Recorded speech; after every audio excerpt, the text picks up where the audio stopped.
Me quero pensar que a tarde de uma ocasião especial. E também nós papel de uma ocasião histórica.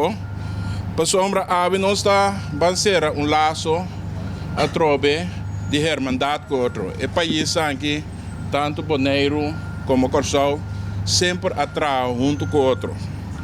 Nós convivemos em tempo não difícil e também tempo não de glória. E nós torçamos que sucede no momento que o Bopec, a Serra e também a rafinaria Isla e o terminal na Corsau.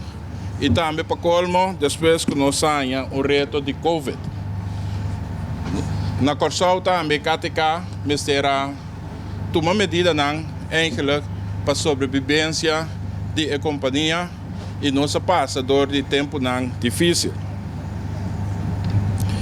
Mas o problema na aqui, que o PDVSA, KTK é obrigado a reestruturar, de maneira que acaba, nossa sobreviver é golpe não forte. Dentro do transcurso de ano, mais e mais nós realizar com mais que a situação político e estrutura do país a cambia, nós queda uma família. Pois o povo de Corsau, o povo de Bonaire, nós queda com o picos que unimos um com o outro. Nós dois idiomas, papiamento, nós costumes, nós cultura e história não compartilhar. Queda três nós sempre vai junto. Nós só sigue queda duna outro humano para atender o reto na atual e também de futuro.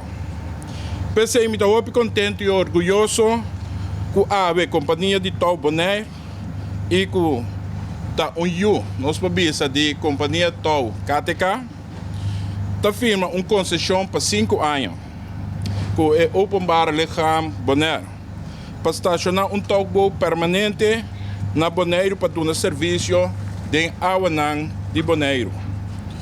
Companhia de Tau Corsau tapone e tugboat Ola. Sungo nós parar ave ribaje.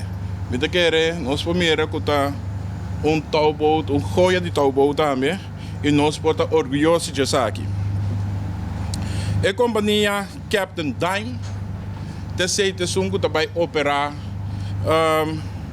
essa aqui com o personal de Bonaire que está encarregado da tripulação de tugboat.